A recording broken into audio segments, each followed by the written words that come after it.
Bismillahirrahmanirrahim. Assalamualaikum warahmatullahi ta'ala wabarakatuh. Waalaikumsalam warahmatullahi ta'ala wabarakatuh. Alhamdulillah. Alhamdulillah al-qawi sultanuh al-wadih al-burhanuh al-mabsud fil wujudi karamah wa ihsanuh. أشهد أن لا إله إلا الله وأشهد أن سيدنا محمدا عبده ورسوله لا نبي بعده. اللهم صل وسلم وبارك وكرم ومجد وعظم على سيدنا ونبينا ومولانا محمد صاحب البشرى صلاة تبصرون بها وأهلنا وأولادنا وجميع مشايخنا ومعلمنا وطلبتنا وطالباتنا من يومنا هذا إلى يوم الآخر. سبحانك لا علم لنا إلا ما علمتنا إنك أنت العليم الحكيم.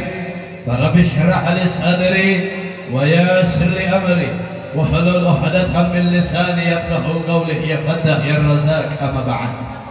Yang sama-sama kita muliakan, yang sama-sama kita hormati, kepada segenap para alim ulama, kepada para kiai, para asatidz, para ajengan, para sesepuh, para masyayikh, para tokoh masyarakat setempat yang hadir pada kesempatan kali ini, wabil khusus kepada para habaib kita Itratul Rasul, cucunya baginda Nabi besar Muhammad. Ada orang tua kita bersama Sayyidil Habib Ali Al-Gab. Begitu pula kepada para habaib yang lain, kepada para kiai yang lain yang hadir pada kesempatan kali ini, yang mohon maaf tidak bisa saya sebutkan namanya satu persatu, tapi demi Allah tidak mengurangi rasa hormat saya kepada guru-guru kita sekalian. Kita doakan mudah-mudahan para ulama-ulama kita, para kiai, para ustaz, para ajangan kita selalu senantiasa Allah panjangkan umurnya, Allah sehatkan jasmani dan rohaninya, Allah berkahkan langkah perjuangan dakwahnya. Amin ya Rabbal. Begitu pula kepada para aparatur pemerintah dari kalangan RT RW lurah hadir ataupun tidak hadir, dan juga salam penghormatan saya sampaikan terkhususnya kepada seluruh jamaah hadirin wal hadirat, muslimin wal muslimat, mu'minin wal mu'minat yang hadir pada kesempatan kali ini, yang berkumpul bersama dari dimulainya acara sampai detik ini. Kita bersama-sama mengagungkan Allah, kita bersama-sama memuliakan Allah, kita bersama-sama membesarkan Allah. Semua angkat tangannya kita bermunajat meminta kepada Allah.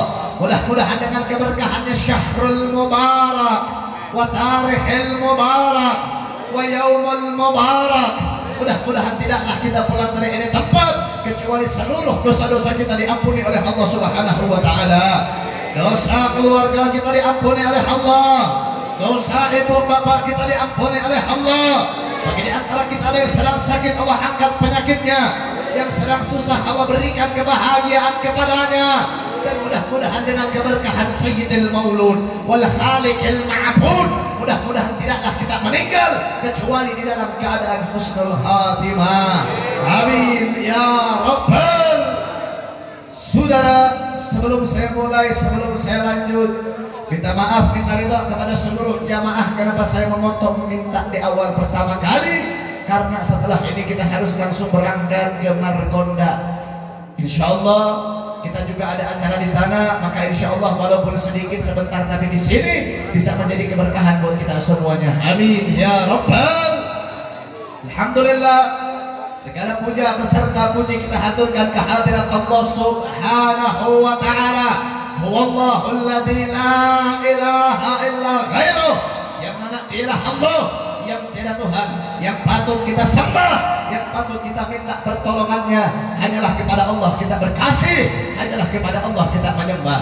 Dialah Allah yang maha perkasa lagi maha berkuasa, yang berkasa atas segalanya. Maka jikalau ada yang berkuasa kecuali Allah, dialah Allah yang maha berkuasa atas segala penguasa. Dialah Allah yang maha kaya, yang memberikan kepada kita semua berbagai macam perkara nikmat yang kita dapatkan dari kita lahir sampai detik ini.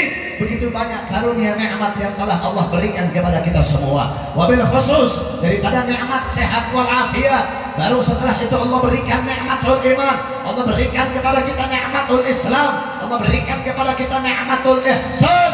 Sehingga pada ini malam saudara kita berkumpul bersama di dalam keadaan iman Islam kepada Allah Subhanahu wa taala.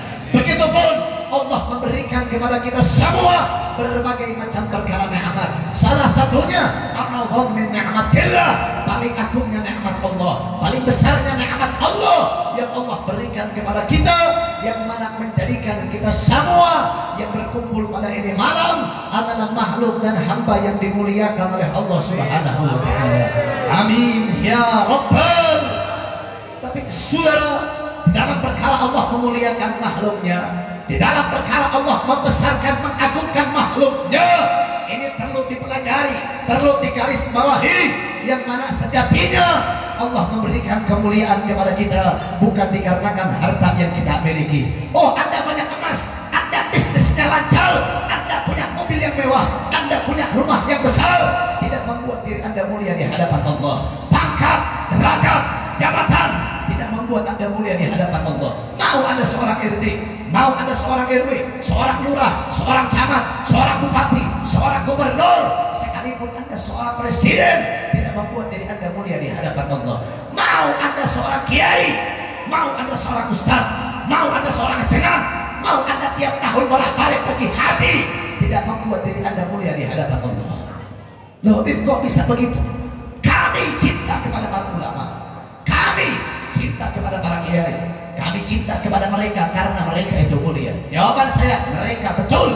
Kiai, ustaz, ajaran mereka semua mulia. Mulia di hadapan manusia, belum tentu mulia di hadapan Allah Subhanahu wa taala.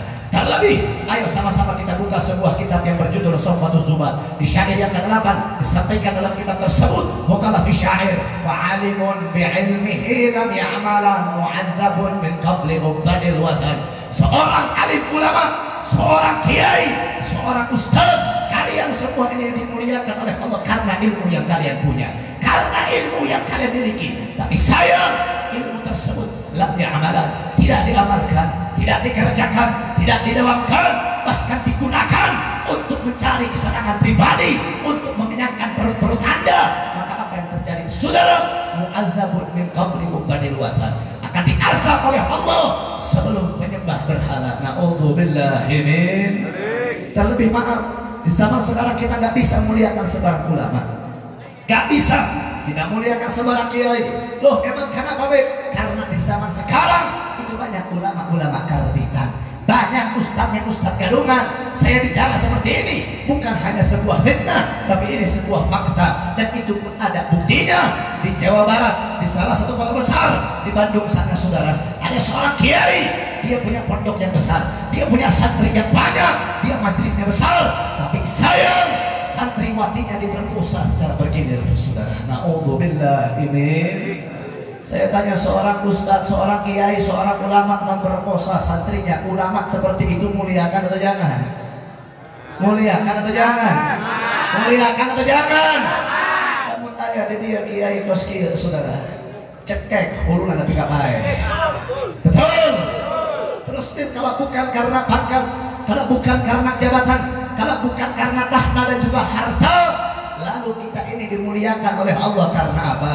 Jawabannya tidak ada di mana-mana. Jawabannya ada di rumah kalian. Di dalam rumah kalian, kalian punya Al-Quran. Di Al-Quran Allah Subhanahu wa taala berfirman, wa qala Allah taala, qul bi fadlillahi wa bi rahmatihi wa bidzalika falyafrahu. Katakanlah, bi fadlillah, dengan kemuliaannya Allah, wa bi rahmatihi, dan kasih sayangnya Allah. Wa bidzalika falyafrahu. Dengan kedua perkara tersebut bergembiralah kalian, berbanggalah kalian, bersenanglah kalian dengan kedua perkara tersebut. Pertanyaannya saya ingin tanyakan kepada semua jamaah yang hadir. Jawab yang kompak, jawab yang semangat. Di rumah kalian punya Al-Quran atau tidak? Ya. Kurang kompak, punya atau tidak? Ya. Saya tanya, baca Al-Quran bagus atau tidak? Mengamalkan Al-Quran bagus atau tidak? Mempelajari Al-Quran bagus atau tidak? Betul. Tapi kalau Anda mau belajar Al-Quran, saudara, nggak cukup Anda belajar Al-Quran cuma baca terjemahan saja. Nggak boleh. Anda mau belajar Al-Quran, dibaca terjemahannya saja tidak cukup untuk mendalami daripada ilmunya Allah Subhanahu wa Ta'ala. Emang kenapa, Beb? Maksudnya bagaimana? Contoh begini, Anda mau belajar tentang sholat, Anda pengen tahu sholat Anda diterima atau tidak, Anda pengen tahu sholat Anda sah atau tidak, belajar ilmu tentang sholat. Sholat ubudiyah, ilmu tentang ubudiyah biasanya disebut dengan ilmu fikih. Ilmu fikih banyak kitab-kitabnya, dari yang paling kecil Mabadiul Fiqhiyah, Risalatul Jami'ah, ya, terus juga Nailul Rajah, Safinatun Najah, Fathul Gharib, Anwarul Masalik. Anda mau belajar sejarah, ada kitab tarikh, ada ilmu tarikh, Khulasatul Yaqin. Anda mau belajar bahasa Arab, nahwu, sorof ilmunya. Anda mau belajar hadis, itu ada kitabnya Mukhtarul Hadis, Arba'in Nawawi, dan juga segala macam yang lainnya. Anda mau belajar Al-Quran, ada ilmunya. Ilmu Al-Quran itu biasa disebut dengan ilmu tafsir. Pertanyaan, saya tanya di sini, laki-laki di sini antara kalian ada santri atau tidak? Coba santri angkat tangan. Santri angkat tangan. Kalian di pondok pasti belajar tafsir, betul? Pondok pesantren belajar tafsir atau tidak? Belajar atau tidak? Belajar. Rata-rata hampir mayoritas di setiap tempat pondok pesantren kalau masalah tafsir, kitab yang dipelajari ya tafsir Jalalain. Sedangkan Anda wajib tahu Al-Quran tafsirnya bukan hanya tafsir Jalalain. Banyak kitab-kitab tafsir yang lain.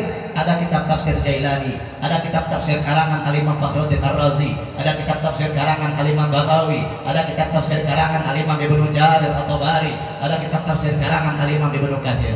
Maka untuk menjelaskan ini ayat, saudara, qul bi fadlillah wa bir rahmati fa bidzalika falyafrahu, saya bawa 3 kitab. Yang pertama kitab tafsir Ma'alimut Tanzil karangan Al-Imam Baghawi, yang kedua kitab tafsir Jami'ul Bayan karangan Al-Imam Ibnu Jarir At-Tabari, yang ketiga kitab tafsir karangan Al-Imam Ibnu Katsir, yang mana di dalam 3 kitab tersebut menerangkan dan juga menjelaskan bahwasannya kedua perkara. Yang pertama fadlullah fi hadhihi ayat, kemuliaan Allah di dalam ini ayat, saudara. Kalau kita pengen tahu kemuliaan Allah itu tiada tara. Kemuliaan Allah itu tidak ada batasnya. Allah ciptakan surga, itu kemuliaan Allah. Allah ciptakan neraka, itu kemuliaan Allah. Allah ciptakan alam muka bumi, itu kemuliaan Allah. Allah ciptakan saya dan juga kalian, itu kemuliaan Allah. Lalu kemuliaan Allah bagian mana yang kita harus berbahagia dengan perkara tersebut? Fadlullah fi hadhihi ayat, makna daripada fadlullah, kemuliaan Allah di dalam ini ayat tidak lain tidak bukan adalah Al-Quran itu sendiri. Jadi kemuliaan Allah di dalam ini ayat itu adalah Al-Quran itu sendiri. Tapi ada ikhtilaf ma bainal ulama, ada perbedaan antar ulama.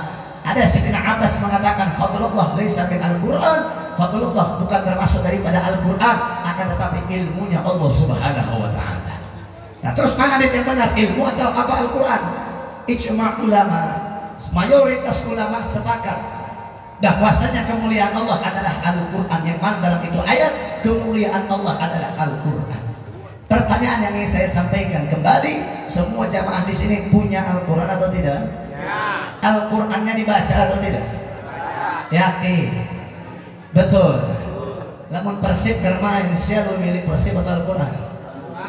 Persib atau Al-Quran?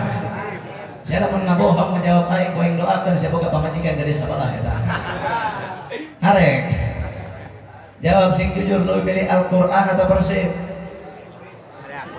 Ning cicing saya, bunga jawab lain. Tadi itu kan nama Al-Quran wahid. Tapi buktinya banyak di zaman sekarang orang yang melepas diri dari Al-Quran, betul atau tidak? Karena apa? Buktinya banyak orang yang sudah kepala 3, kepala 4, udah umurnya 35 tahun, 40 tahun, kira suruh baca Al-Quran, ampura, karena 3-4 aja. Benar tak? Laras tak? Terkadang bangun tidur yang dicari bukan Al-Quran, saudara. Mau tidur yang dicari bukan Al-Quran. Banyak umat di zaman sekarang yang mereka semua telah melepaskan diri dengan Al-Quran. Na'udzubillahi min. Sedangkan Nabi SAW mengatakan, aku tidak meninggalkan kepada kalian perkara apapun. Aku hanya meninggalkan dua perkara. Barang siapa yang berpegang teguh dengan kedua perkara tersebut, maka dia akan selamat, tidak akan tersesat selama-lamanya. Yang pertama adalah Al-Quran, yang kedua adalah sunnahnya baginda Nabi besar Muhammad. Sayang, banyak umat yang telah melepaskan diri dengan Al-Quran. Sehingga apa, saudara? Banyak juga penyesatan umat di zaman sekarang. Na'udzubillahi min. Itu yang pertama adalah Al-Quran. Yang kedua, rahmatnya Allah, cintanya Allah, sayangnya Allah kepada kita semua. Yang dimasukkan di dalam ini ayat adalah Allah menjadikan kita semua yang berkumpul pada ini malam umatnya baginda Nabi besar Muhammad. Ini yang saya maksud, saudara. Kalian semua dimuliakan oleh Allah bukan karena pangkat, tahta dan juga derajat, tapi kalian dimuliakan oleh Allah karena kalian menjadi umatnya baginda Nabi besar Muhammad. Sebagaimana dalam sebuah syair dikatakan, alladzi mata'allaq bin nabi akramahullah fid dunya wal akhir. Apapun yang terikat, apapun yang bersandar, apapun yang terkait dengan baginda Nabi, maka Allah akan muliakan perkara tersebut dunia dan di akhiratnya, saudara. Amin ya rabbal alamin. Sekecil apapun perkaranya, apabila terikat kepada Nabi, maka tetap akan dimuliakan oleh Allah dunia dan di akhiratnya. Lebih kok bisa tahu? Ayo sama-sama kita buka sebuah kitab Hasyiah Syarwani ala Tuhfatul Muhtaj. Hasyiah Syarwani adalah karangan Al-Imam Ahmad Asyarwani. Itu kitab diambil daripada kitab Tuhfatul Muhtaj karangan Al-Imam Ibnu Hajar Asqalani. Kitab Tuhfatul Muhtaj itu sebuah syarah daripada kitab Minhajul Talibin karangan Al-Imam An-Nawawi. Jadi kita di pondok pesantren, para ulama, para kiai, para ustaz, para habaib, para santri, mereka semua belajar, mereka semua mengajar yang namanya matan ataupun mutun, yang namanya syarah dan juga khasyiah. Matan ataupun mutun itu kalau di kitab-kitab Jawa, ya, di kitab-kitab logo Sunda, logo Jawa, matan mutun itu yang ada di sebelah-sebelah kitab tuh. Yang di pinggir-pinggir kitab itu namanya matan, yang di tengahnya itu namanya syarah. Nah, jadi matan itu pokok yang namanya ilmu. Matan itu pokoknya. Matannya Minhajul Talibin. Syarah itu penjelasan dari matan. Syarahnya Tuhfatul Muhtaj. Khasyiah itu penjelasan dari syarah. Jadi lebih dalam, lebih detail. Khasyiahnya adalah Hasyiah Syarwani karangan Al-Imam Ahmad Asyarwani. Nah, di dalam kitab Hasyiah Syarwani ada satu fasal, satu bab yang menjelaskan. Apa penjelasannya? Inna afdhalal layali arba'atil layali. Sesungguhnya paling afdhalnya malam, paling baiknya malam, paling mulianya malam arba'atil layal. Ada 4 malam, saudara. Apa saja keempat malam tersebut? Lailatul Itsnain, thumma Lailatul Qadar, thumma Lailatul Mi'raj, wa akhirahu Lailatul Jumu'ah. Malam yang paling mulia, malam yang paling agung. Ada 4 malam. Yang pertama malam Senin, yang kedua malam Lailatul Qadar, yang ketiga malam Isra wal Mi'raj, wa akhirahu, dan yang terakhir adalah malam Jumat. Nah, pertanyaan yang menarik dalam bab ini ketika saya belajar, saya tanya sama saya punya guru. Saat itu saya mondok di Rubat, saya tanya sama saya punya guru, Abu ya, kita ini manusia di dalam melaksanakan kehidupan, di dalam otaknya kita ini selalu terfikir, sudah tercap dan itu menjadikan hal permanen. Ditanya, apa maksudnya? Maksudnya bagaimana? Saya tanyakan lagi, bukannya kita dalam kehidupan itu pasti punya pemikiran apa? Nomor urut pertama pasti lebih baik dari nomor urut kedua. Maksudnya gimana? Juara 1 pasti lebih unggul dari juara 2. Betul atau tidak? Betul atau tidak? Pertanyaan saya, bukannya di dalam Al-Quran Allah Subhanahu wa Ta'ala berfirman, Lailatul Qadri khairum min alfi syahr, bahwasanya malam Lailatul Qadar itu lebih baik daripada 1000 bulan. Lalu kenapa di dalam ini kitab Lailatul Qadar ditaruh di urutan kedua, sedangkan yang pertama adalah malam Senin? Apakah ini menandakan malam Senin lebih baik daripada malam Lailatul Qadar? Apa jawaban saya punya guru? Sadaqta ya waladi. Engkau betul wahai anakku, wa hadza amrun sahal. Ini perkara-perkara yang mudah. Dijawablah sama saya punya guru dengan syairnya Sayyid Amin Qutubi. Yang mana Sayyid Amin Qutubi di dalam syairnya mengatakan ya lailatul itsnaini maza safatil akhir. Saya lupa mengenai syair panjangnya, saya lupa.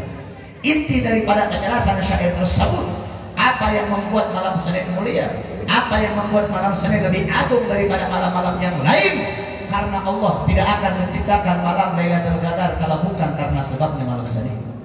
Allah nggak akan ciptain malam Isra wal Mi'raj kalau bukan karena sebabnya malam Senin. Nggak akan Allah ciptain malam Jumat kalau bukan karena sebabnya malam Senin. Nggak akan kalian tahu sholat, zakat, puasa, haji, umroh, Islam, iman, ihsan kalau bukan karena sebabnya malam Senin. Nggak akan ada yang namanya surga dengan nikmatnya, ada yang namanya neraka dengan azabnya kalau bukan karena sebabnya malam Senin. Dan tidak akan Allah ciptakan saya dan juga kalian semua yang berkumpul pada ini malam kalau bukan karena sebabnya malam Senin. Kenapa? Karena pada malam Senin, di malam tersebut kita tahu semuanya terdapat daripada kelahirannya baginda Nabi besar Muhammad, yang mana di sini menandakan sebuah malam yang terikat, yang terdapat kelahirannya Nabi saya. Malam tersebut bisa mulia dan bisa agung dibandingkan dengan malam-malam yang lain. Lalu bagaimana dengan kita yang berkumpul pada ini malam, yang lisannya kita membasahi salawat untuk baginda Nabi, yang hatinya kita selalu terukir nama baginda Nabi. Lantas bagaimana dengan kita yang pada malam hari ini mengorbankan hartanya, mengorbankan jiwanya, mengorbankan raganya, tidak lain tidak bukan untuk merayakan maulid agung baginda Nabi besar Muhammad. Mudah-mudahan dengan kumpulnya kita pada ini malam menjadikan asbab musabab kita dikumpulkan bersama Nabi di surga Allah Subhanahu wa taala. Amin ya rabbal alamin. Kembali saya tanya, jawab yang kompak, jawab yang semangat. Kita duduk pada ini malam memperingati maulid Nabi, bagus atau tidak? Bagus. Bagus atau tidak? Bagus. Kita di sini mengagungkan Nabi, bagus atau tidak? Bagus. Kita di sini bersalawat kepada Nabi, bagus atau tidak? Bersalawatnya kita kepada Nabi tidak menambahkan kemuliaannya Nabi. Anda tidak bersalawat, Anda tidak memuliakan Nabi, tidak mengurangi kemuliaan baginda Nabi. Karena yang butuh dengan kemuliaan tersebut bukannya Nabi, tapi kita yang berkumpul pada ini malam. Karena sejatinya Nabi adalah Sayyidul Anbiya, pemimpinnya para Nabi. Wa imamur Rasul, imamnya para Rasul. Wa khatamun Nabiyyin, penutup bagi para Nabi, penutup bagi para Rasul. Yang derajatnya kita punya Nabi, tidak ada manusia sebesar apapun yang bisa mengalahkan kemuliaannya baginda Nabi besar Muhammad. Jadi saya tanya jawab yang kompak, kita punya Nabi mulia atau tidak? Kita punya Nabi agung atau tidak? Kita punya Nabi besar atau tidak? Saya tanya jawab yang kompak, jawab yang semangat. Siap muliakan Nabi, siap mengagungkan Nabi, siap membesarkan Nabi. Betul? Takbir. Tapi saudara, maaf, di zaman sekarang banyak orang yang kurang ajar sama Nabi, saudara. Di zaman sekarang banyak orang yang gak tahu diri dengan jasanya baginda Nabi. Bahkan itu orang bukan orang biasa, saudara. Dari kalangan ulama, dari kalangan kiai, dan mungkin mondoknya dia gak tamat, saudara. Masih bagaimana, Beb? Lagi enak-enak ceramah, oh ceramah dia. Ulama tersebut, kiai tersebut ceramah. Tapi di dalam tengah-tengah ceramahnya dia membawa nama Nabi, dia mengisahkan sejarahnya Nabi dengan caranya dia. Muhammad berkata, Muhammad bersabda, Muhammad, bahkan menggunakan si Muhammad. Na'udzubillahi min. Saya tanya, kalau nyebutin nama Nabi tanpa menggunakan Nabi ataupun Rasul, hanya nyebutin nama saja, kira-kira kurang ajar atau tidak? Kurang ajar atau tidak? Ada lagi yang ngomong nanya sama saya kemarin, Bib, emang kenapa? Apa masalahnya kalau hanya nyebutin namanya saja tanpa menggunakan julukan? Tapi kan hati mah tetap muliakan. Saudara, saya punya dua jawaban. Dua jawaban tersebut, yang pertama jawaban akal, yang kedua jawaban dalil. Maksudnya bagaimana? Saya pertama jawab akal dulu. Saya tanya, kita ini selaku manusia diajarkan sopan santun atau tidak? Diajarkan atau tidak? Betul? Yakin? Apalagi orang Sunda, budi pekertinya tinggi, sopan santunnya tinggi. Betul atau tidak? Betul atau tidak? Contoh, ada dua orang Abdullah. dua orang yang namanya Abdullah yang pertama punya pondok pesantren. Abdullah yang pertama ini punya santri, punya majelis, sering ceramah kemana-mana. Saya tanya, Abdullah yang pertama ini dipanggilnya kiai atau bapak? Ustadz atau bapak? Panggilan kiai, ustadz, ajangan, mu'alim, abuya. Ini panggilan yang ada di Indonesia untuk memanggil orang-orang yang memiliki ilmu, dan panggilan tersebut memuliakan orang tersebut. Betul atau tidak? Betul atau tidak? Abdullah yang kedua, tukang sebelah, jualan di pasar. Saya tanya, dipanggilnya kiai atau amang? Kiai atau akang? Apalagi orang Sunda. Orang Sunda namanya bagus-bagus, Samsuddin, Khairuddin, Sirajuddin, ujungnya dipanggil Udi. Terus benar kan? Itu jawaban yang namanya jawaban akal. Terlebih saudara, maaf, orang Sunda itu punya bahasa yang berbeda-beda, dan itu sangat menarik. Alhamdulillah. Saya katakan bahasa Sunda itu hampir mirip dengan bahasa Arab. Miripnya di mana, Beb? Bahasa Arab itu contoh jelas, jurus, artinya duduk. Dan punya bahasa lain, qa'ada yaqidu qu'udan, juga artinya duduk. Jadi duduknya bahasa Indonesia punya dua bahasa Arab. Begitu juga Sunda. Satu bahasa Indonesia punya berbagai macam bahasa Sunda yang berbeda. Contoh makan. Makan bahasa Sundanya banyak, betul atau tidak? Alhamdulillah, saya tinggal di Ciamis, saya belajar bahasa Sunda banyak.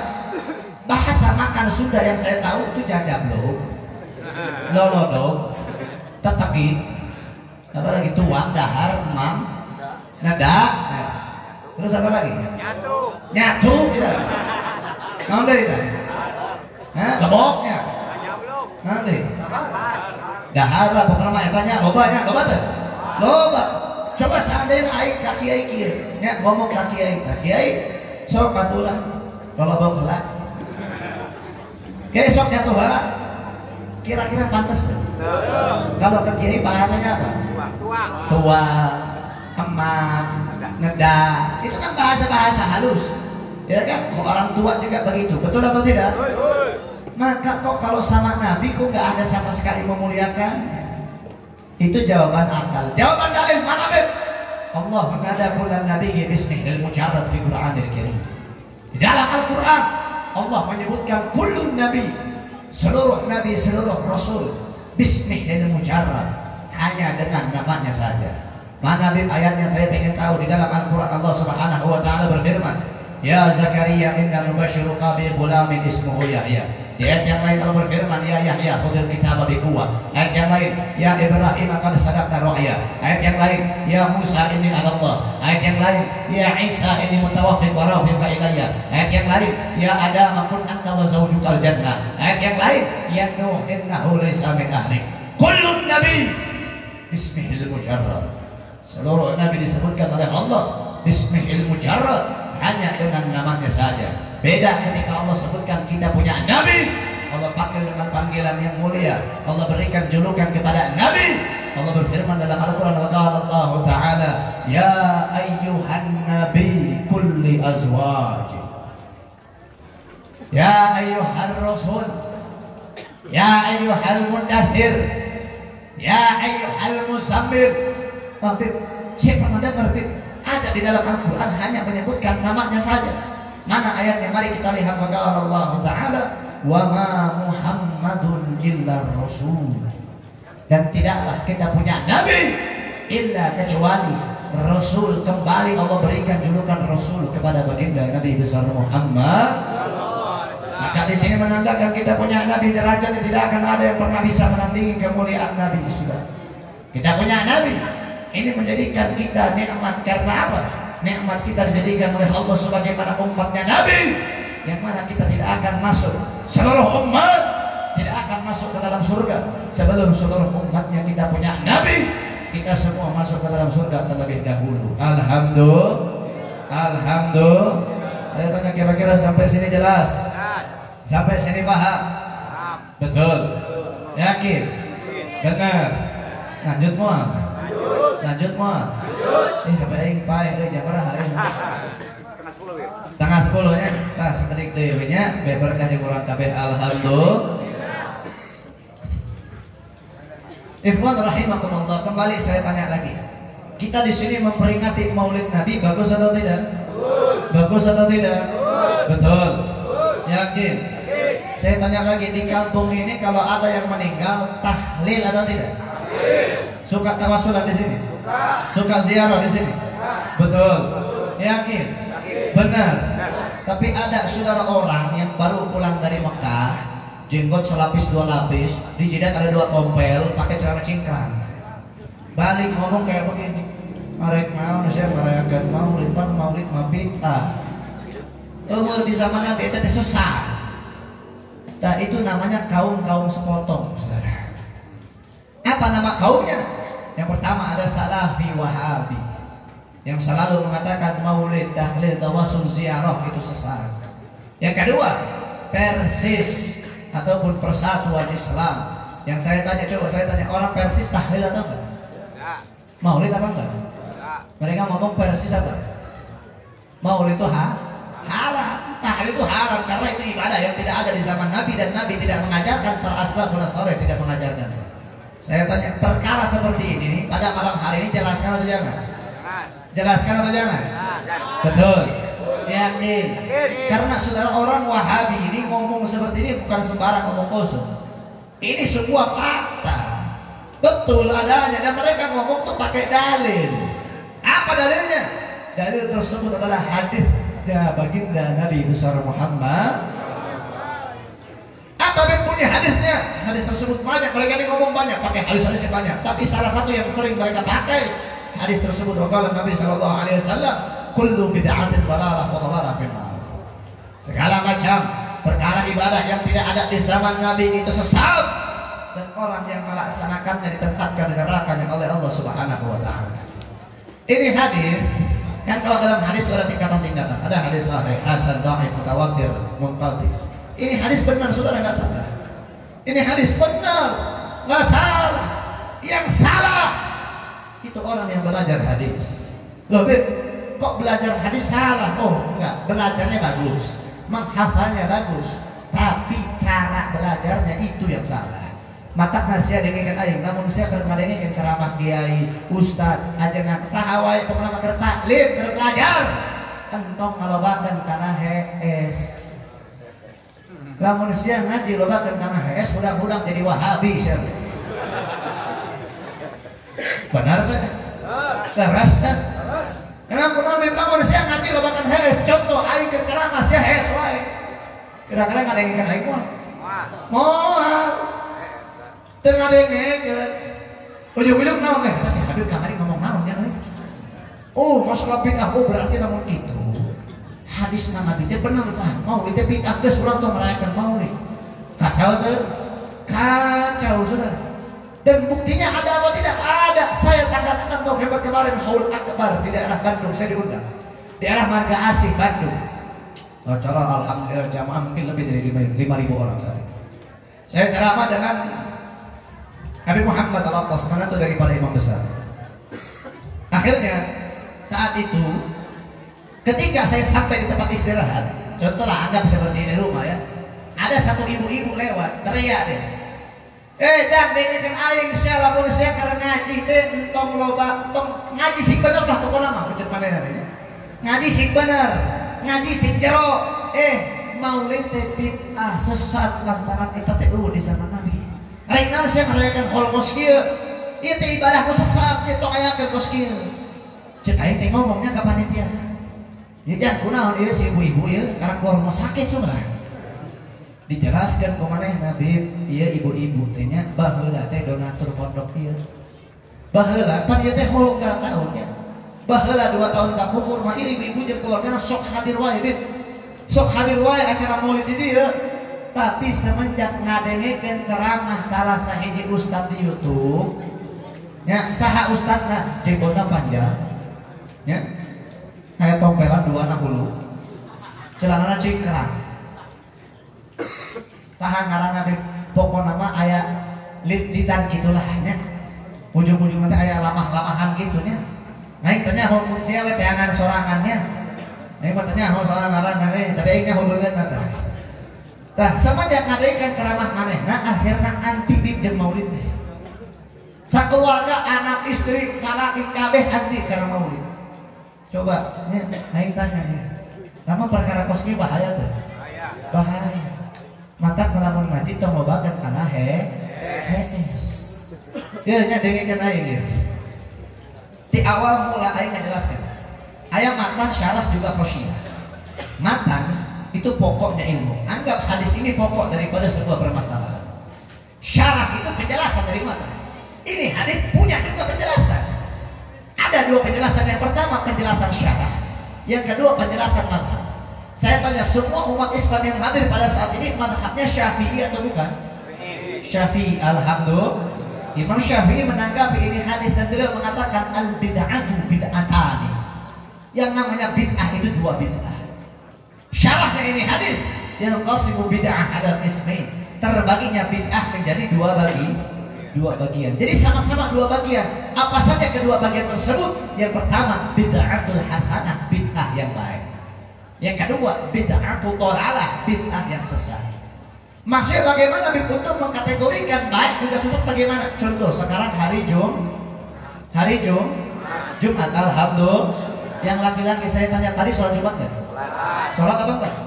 Azan Jumat satu kali atau dua kali? Satu atau dua? Saya tanya di zaman Nabi azan cuma satu atau dua? Satu doang di zaman Nabi azan cuma satu. Ini kayaknya dua. Saya menambah kereta. Bid'ah tuh? Bid'ah asal bid'ah hasanah.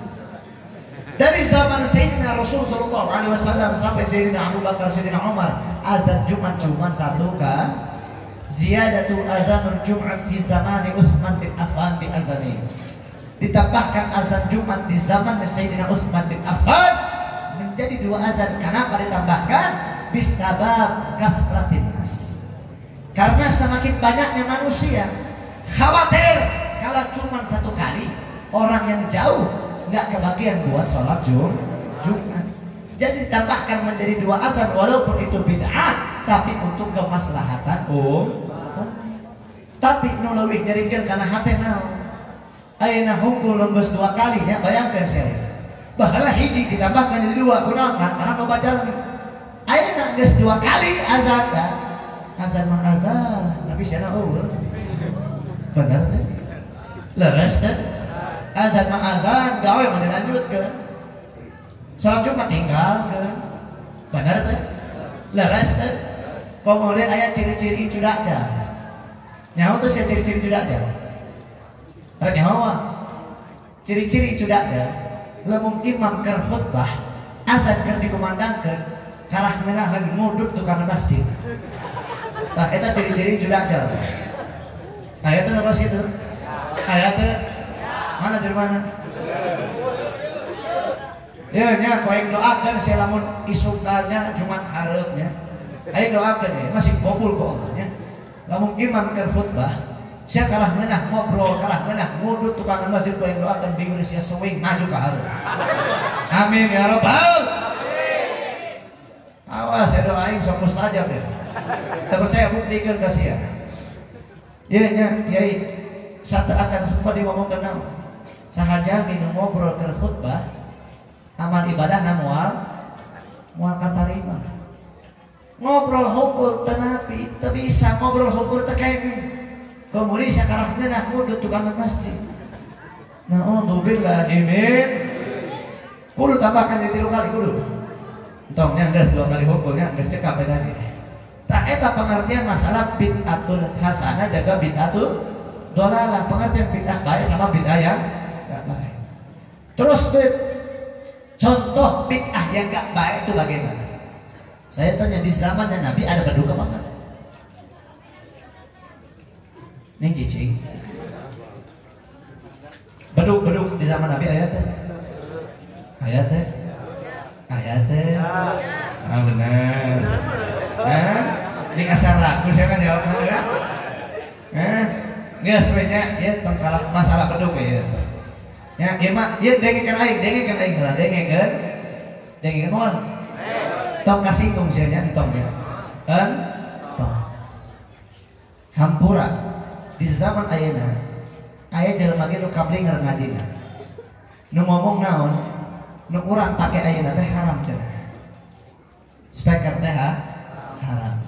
Jadi dalam masalah ini ada dua juga kelompok saudara. Ada satu kelompok yang memang mereka itu tasawuf tidak mau menggunakan speaker. Kenapa? Ittiba syekh, karena mengikuti syekhnya. Seperti di Gentul, pakai speaker atau enggak? Enggak. Itu saya tidak permasalahkan. Dengar ya, wajib digarisbawahi. Saya tidak permasalahkan. Tapi yang saya permasalahkan adalah mereka yang mengatakan ini haram. Haram. Ini yang saya permasalahkan. Mereka mengatakan karena perkara ini juga tidak ada di zaman Nabi. Saya tanya speaker ada di zaman Nabi? Di zaman Nabi speaker. Bid'ah teh. Bid'ah itu mah lain ibadah deh. Tapi kan digunakan untuk menjadi sarana ibadah. Contoh dengan azan. Tadinya di masjid azan pakai speaker tuh. Coba lah manusia bayangkan azan tanpa pakai speaker kadangnya mau. Ya, ngomong siapa azan karena sholat. Mau. Dipakai dengan speaker jadilah bid'ah hasanah. Tapi lamun ia dipakai karena dangdutan yang organan, wah bahaya. Bid'ahna dolala. Nulawi aing teu habis pikirnya. Tetap mata kan lamun keur ngaji teh tong lobakeun kana speaker dia haramkeun. Tapi mobil mah Fortuner euy. Bingung kan aing. Speaker diharamkeun, HP mah iPhone iPhone 16 eta mah. Aing lieur ka jelema kos kitu nya. Jadi setengah-setengahnya lamun ari diharamkeun mutlak mah heut, aing mah teu ngalarang dah. Heut lamun ari saya ngaharamkeun, tapi tong kada make mobil. Tong make handphone make we kudu aja muntah tasnya. Bener teh? Nah. Nya lamun sakala enak di zaman Nabi kudu diturutan. Akhlakna Nabi nu diturutan. Lain cara hirupna Sunnah Nabi ikutin cara hidupnya Nabi. Tapi bukan berarti apa yang ada di zaman Nabi harus betul-betul diterapkan semua di zaman sekarang. Namun diterapkan kabeh bayangkan aing di Ciamis maka tadi mau pakai mobil pakai onta. Wah, itu kabayang misalnya. Teu kabayang aing nyampe ka iraha. Benar tuh? Mengikuti zaman tapi bukan berarti terjerumus kena zaman. Mengikuti zaman untuk digunakan ke dalam hal yang baik. Betul atau tidak? Betul atau tidak? Nah terus saya tanya, maulid ada nggak di zaman Nabi?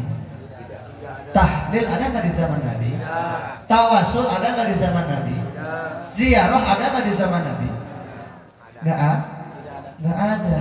Pelaksanaan secara ziarah betul-betul ya. Kalau dulu ketika para sahabat meninggal dikuburkan, Nabi mendatangi kuburannya.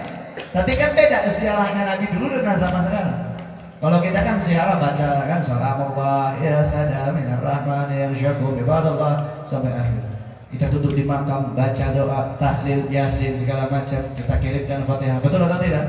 Nah, pengamalan seperti itu di zaman Nabi ada atau enggak? Enggak ada.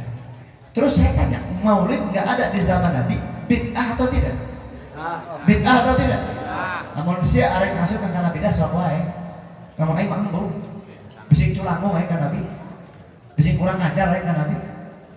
Namun seandainya bid'ah memang betul bid'ah, tapi kalau Anda belajar ilmu agama, lihat, saya tanya, maulid itu termasuk dalam pengamalan ibadah atau tidak? Ibadah. Kalau kita mau belajar tentang ibadah, maksudnya hukum ubudiyah, ilmunya ilmu fikih. Dalam ilmu fikih itu kalau kita belajar ada makna bil istilah, makna bil lughah.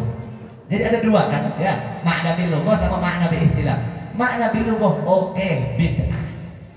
Karena memang ibadahnya tidak ada di zaman Nabi. Tapi aing lamun embung aing hanya basic culango aing kan Nabi embung jadi. Tapi lamun seandainya kudu dijelaskan ieu penjelasan. Secara makna bil lughah oke, bid'ah. Tapi secara makna bil istilah nggak bisa Anda kategorikan dalam perkara bid'ah. Logik kok bisa begitu? Karena secara amaliyah wa hukmiyah wa syar'iyahnya ada sebuah kewajiban dalam perkara tersebut. Untuk menjelaskan daripada perkara ini kita buka kitab Ta'limut Ta'lim. Kita kecil kok anak santri juga, anak TK juga belajar dari kita. Dalam kitab Ta'limut Ta'lim itu disampaikan bahwasanya menuntut ilmu itu hukumnya apa? Wajib. Thalabul ilma fardhatun ala kulli muslimin wal muslimatin. Tapi saya tanya, menuntut ilmu itu wajib. Wajibnya menuntut ilmu itu ilmu apa? Ilmu agama betul nggak salah tapi kurang tepat. Ilmu apa? Ilmu fikih betul nggak salah tapi kurang tepat.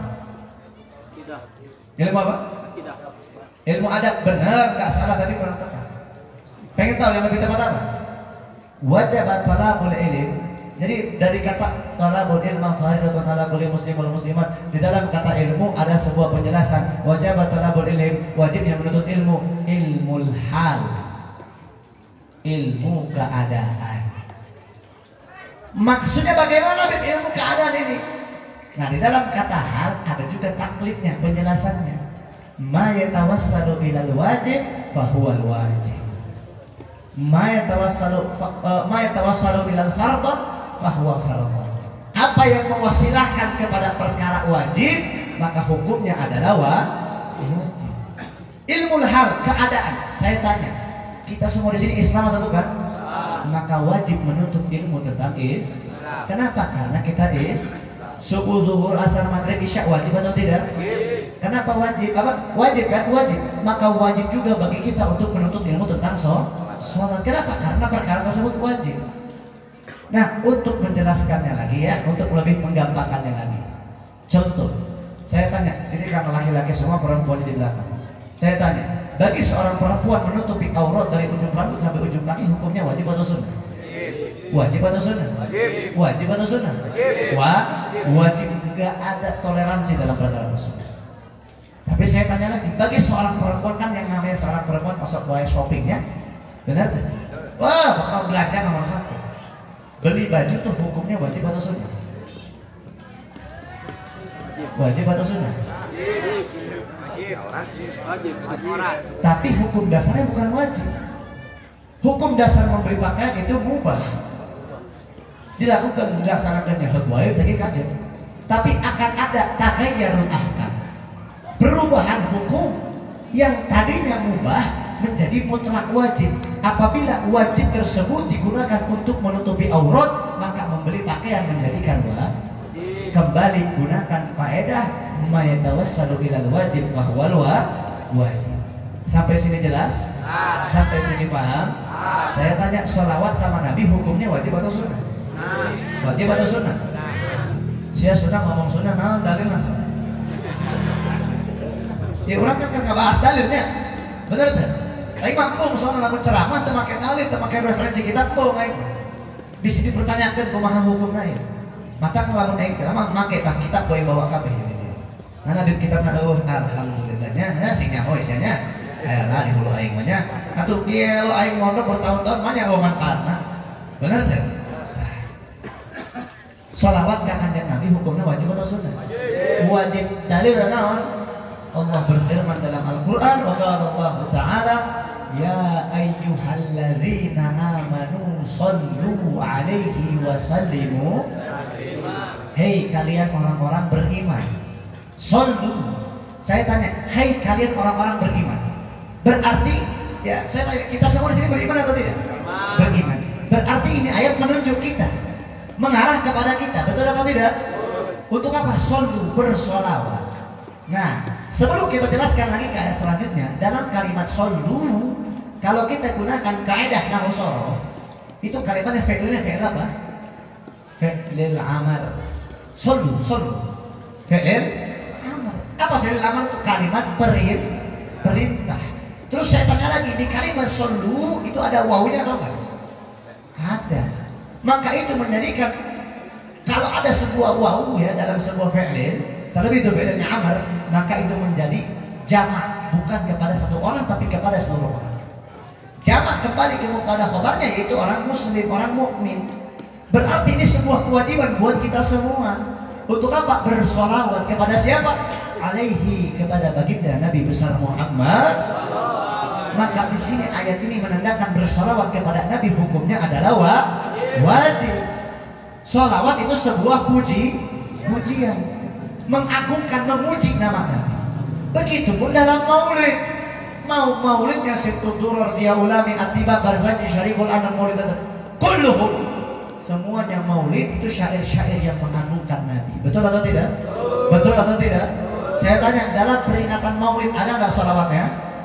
Ada nggak salawatnya? Tahlil ada nggak salawatnya? Tawasul ada nggak salawatnya? Ziarah ada nggak salawatnya? Mayat tawassalu ilal wajib bahwal wajib. Berarti menjadikan perkara maulid adalah karena adanya perkara wajib. Sampai sini jelas? Sampai sini paham? Betul? Nah, lamun ya malah lamunnya. Lamun biasanya kan sok bahsul masail, sok debat-debat wae-nya orang tanya sok aya kiai ya kos kieu datang ke kampung ieu orang Wahabi ieu mah bisi. Datang ke kampung ieu orang Wahabi orang Persis ngomong kos kieu. Arek naon saya merayakeun maulid pan maulid teh eueuh di zaman Nabi. Kira-kira kurang jawab apa? Jawab apa jangan? Makanya ngejawabnya. Nah, makanya bedog. Santai atuh tong galak-galak ya. Makanya dalil naon tah salah sahiji we tadi aing sampaikan. Eta teh dalil. Tapi ieu mah bisi aing balik jadi saya poho ceramah aing. Pan rata-rata kita lamun ngadeuk ceramah mah. Asup kuping kanan kawar kuping bisi ieu mah sia poho aya deui jawaban nu sejen. Jawaban nu sejen leuwih gampang. Arek nyawa. Benar. Aya dua nya. Seandainya aya jelema nu ngomong kieu. Nya arek naon saya teh ngarayakeun maulid teh bid'ah eta teh ibadah nu eueuh di zaman Nabi. Terus arek naon saya kamari penting ngarayakeun maulid. Jawaban nu kahiji. Oh. Kamu nanya. Benar tak? Jawab deui, tanya deui. Leres teh? Benar teh? Eta nu kahiji nya. Nu kadua. Aya jelema ngomong pas kieu. Arek naon saya merayakan maulid, pan maulid teh eueuh di zaman Nabi eta teh bid'ah, sesat gitu. Jawaban yang kedua. Oh. Jadi maulid teh eueuh di zaman Nabi. Terus lantaran eueuh di zaman Nabi akhirna bid'ah. Akhirna sesat. Eta teh ibadah bid'ah jeung sesat teh lantaran eueuh di zaman Nabi. Bener teh? Leres teh? Jawaban yang kedua berarti lamun kitu banget sia oge bid'ah da banget sia mah eueuh di zaman Nabi. Bener teh? Leres teh? Tong kalah banget manehna. Tingali ka hareup sia buru. Tingali banget aing. Ieu geus tingali banget aing can. Geus can? Geus tingali can. Ya ibu geus tingali banget aing can, Bu. Teu. Kita saha sia di tukang atunya. Ningali can.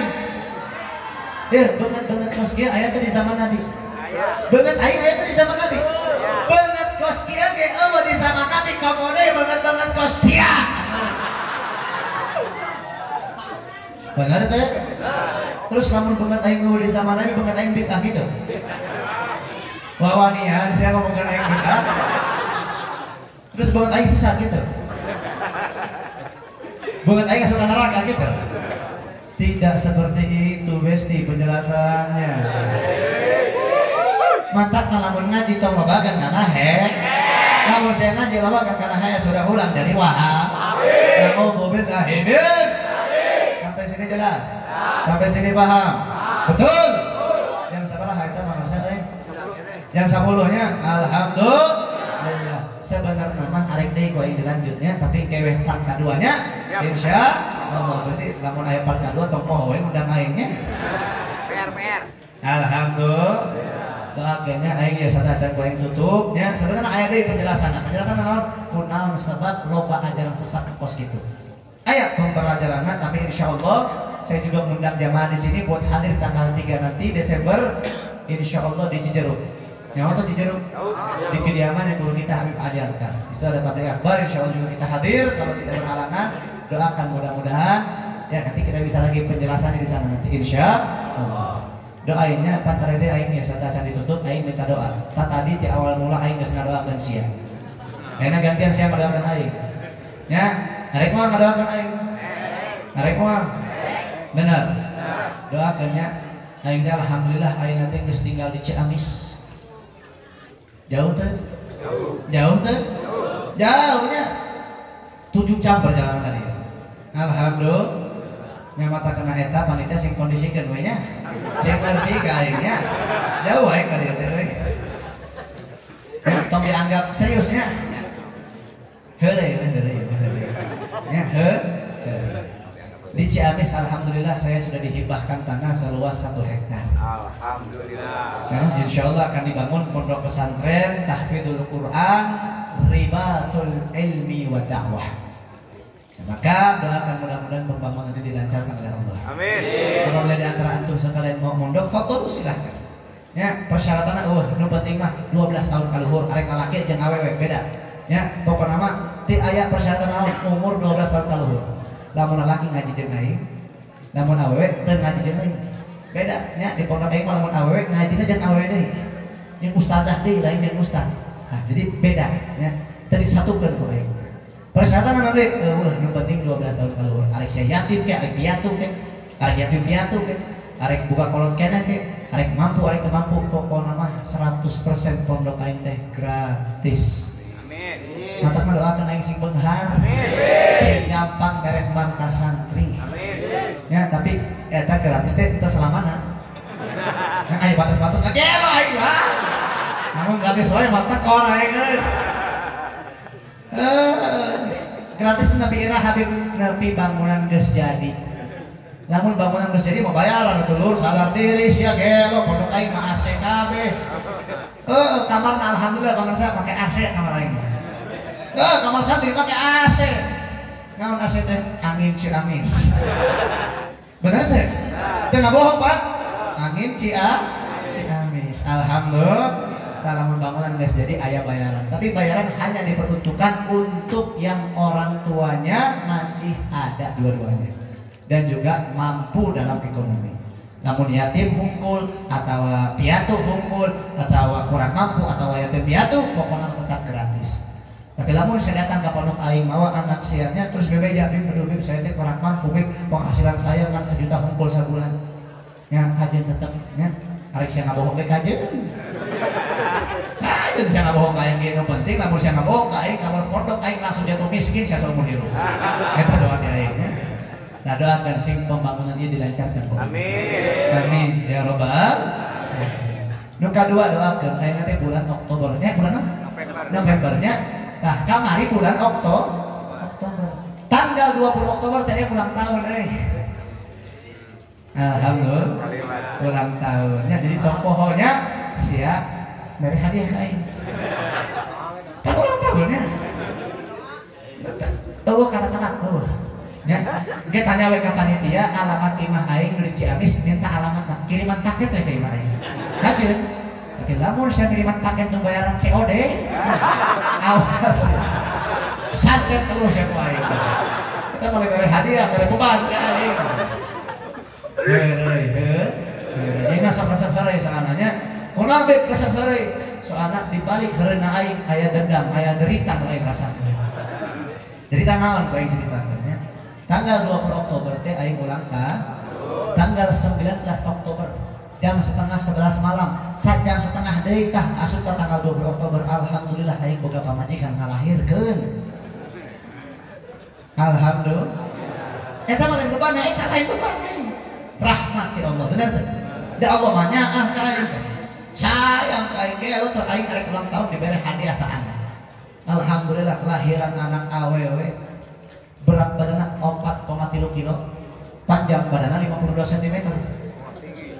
Panjang tuh ya. Panjang tuh. Panjang atuh aing ge. Panjang sabar. Alhamdulillah. Tak sok suzon siapa aing.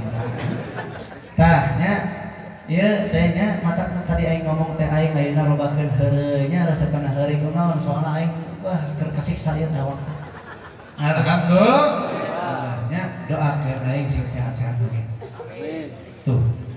Amin atuh. Amin. Amin ya rabbal. Amin. Kita semangat terus ya. Alhamdulillah. Insyaallah yang sedikit ini bisa jadi manfaat buat kita semua. Bisa jadi keberkahan buat kita semua, bisa diamankan buat kita semua. Minta maaf, minta ridho Depok saya kudu mangkat langsung ke Bogor. Ke Bogor, ke Depoknya daerah karbon datanya doakan ya, sing lancar, sing sehat, amin ya robbal. Maaf minta ridho nggak bisa panjang lebar. Syukran jazilan jazakumullah khairan wa ahsanul jaza ala ihtimamikum. Hadza minni wa ala minkum wa billahi taufiq wal hidayah wal inayah. Assalamualaikum warahmatullahi wabarakatuh.